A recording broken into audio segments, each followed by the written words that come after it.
with no canvas. Subscribe right now. You know, it's funny. These balloons, here we got these balloons. I bought these balloons for my children. You know, this video is almost 25 years old. I bought these balloons for my children about 6 years ago. And it's so funny. I thought I had seen them for the first time when I bought them. Now I'm watching this video and I go, oh, wait a minute. They're not just 6 years old. These things were out back then. The ones that go around like that in the air or on the ground and make that noise. It's funny how even that day I didn't notice them, but just today I'm noticing them, and they were in the video. I've seen this video before. I know I have, not very much, but I've seen it before. Didn't notice them. Why is it that a person can't notice a balloon until they have a child that needs to have a balloon, and then all of a sudden they go looking for the best kind of balloons for those children to entertain them? It's so funny how there's a time, there's a season, there's a place for everything, and the mind filters out everything that is not pertinent to you at this particular time. And when you have a document like this that is showing you more things than you might notice all at once, when you look at it again, you're in a whole different aspect of your life. You see it in a totally different way. And you notice things you never noticed then. And you learn things you couldn't have learned then. And this is one of the reasons why I'm sharing this with everyone.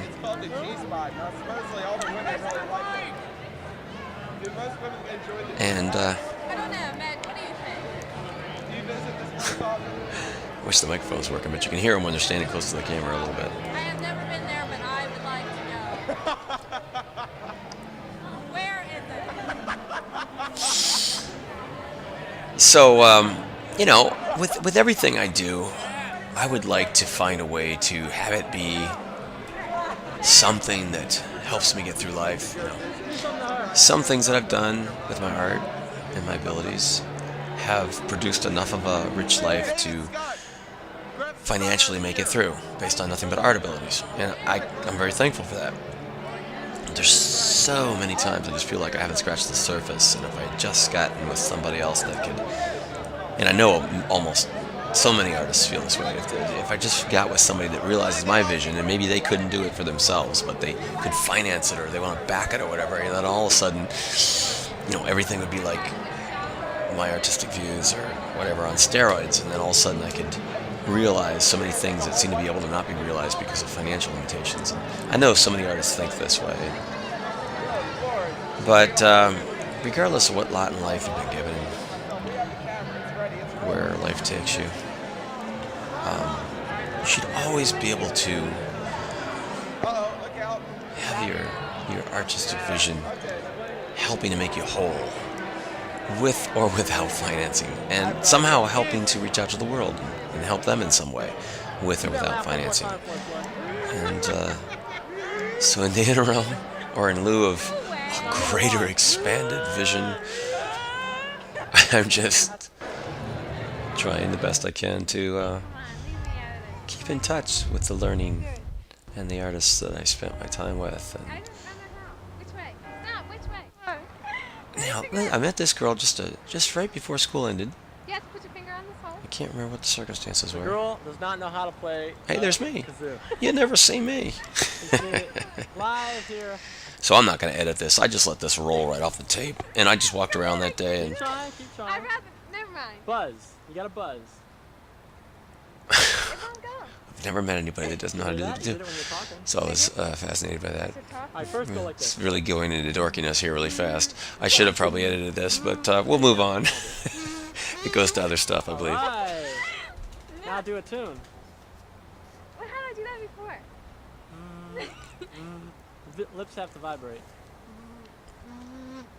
So the dance is going on in the school, and I just said I wanted to get some fresh air for a little while. I walked outside. Beautiful, beautiful day. That, I don't know. You know, the year after this, we had the dance, or the party at the end of the year, in the station building parking lot, which is wonderful, because this time of year in Baltimore, the weather is really good. You don't get the cloud cover. Of course, it's warm, I you do know. better. I do better. And so the next year is going to be outside. I may put that on here, too. And it was wonderful. But unfortunately, we played music. I played music for 4 hours that final day of my senior year with all the different people I'd played music with. and so I'm not walking around so much with the camera, so it's not a video like this. So I may put it on there, I may not. I don't know. Okay, so that's enough going on out there. Not much. So we're back in.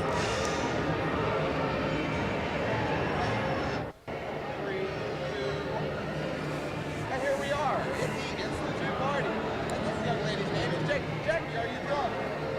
Oh, she is drunk. Would you like to go upstairs with me somewhere? Oh, come on. I'll show you my microphone in detail. It's a big microphone. Look at it. You asked for it. So how does it feel to be on camera? Jackie, close your legs. Social disease spread. Oh, okay. Don't give it to me. Come on.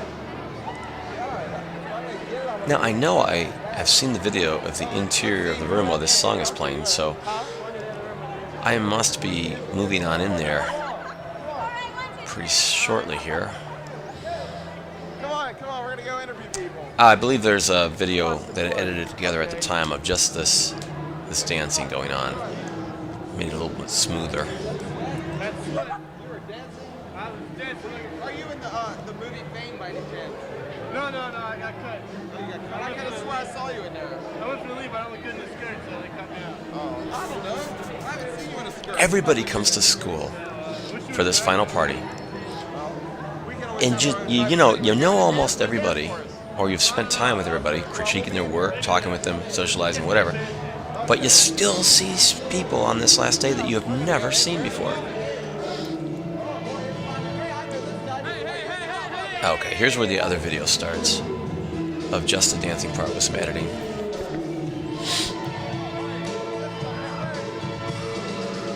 And I don't know why I just edited that part. You know, for a long time we were waiting for the school to have editing capabilities. And I was even taking video production class at the time. We didn't even have the ability to edit. We knew we would, but it just didn't come. And then finally it came. We had the editing capability. And so, you know, at first I went in there and just every time I could get a hold of this stuff, you have to sign up and everything. You know, sometimes late at night, there was only one person could use it at a time. And so I just said, okay, let's see, I'm on. Okay, I brought in my projects, I edited. Oh, nobody signed up for like after me? Okay, I'm gonna stay. And so I just kept on editing other things. And one of the things I edited was this dance together, just taking different clips and putting them over. Because one of the first things we learned with editing was you take an assemble edit, which is a control track underneath everything, you know, just let it run, you know, your master shot from a distance.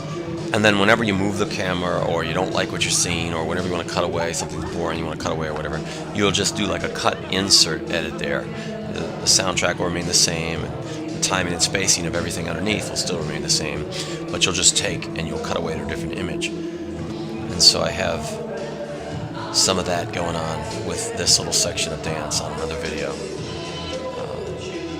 And it's just called, I don't know what it's called, but if you look under my videos, you'll see that, and that's why that was the only part that was edited. Everything else, I'm really not going to the trouble of editing. That was edited 26 years ago, or was it 25? Not 26, 23 years ago, or something like that. And that was the only one I edited. So these other ones, there's really no benefit in editing, and I probably never will, because when I make an edited video, I'm making a statement out of what it is that I'm seeing, and my style or my vision or whatever. Every decision I make is a statement that I'm making, so I'd be adding to. I've already made statements based on how I'm framing the camera. I try to be unbiased. I try to go around and get everybody, and I try not to just portray somebody and have my point of view, you know, impressed upon it too much. I try to really be fluid and just like, okay, I'm not going to favor anybody other than the people that I know, you know, of course, because they have some things to say or they're interviewing or whatever, but I'm trying not to favor anybody, make anybody look good, make anybody look bad or whatever, just get the whole thing in. And if I were to edit this, I'd have to make decisions. What's important, what's not important, you know, that kind of thing. And just, you know, taking it to that new level with editing it would mess it up. And so I realize now it's good that I didn't edit it, you know, because now everybody can do their own editing mentally as they're watching it. You get the whole footage here, just the way it happened. And we're not saying anything about it other than just commenting because there's not a lot of audio really. And it's a long video. With no canvas, subscribe right now.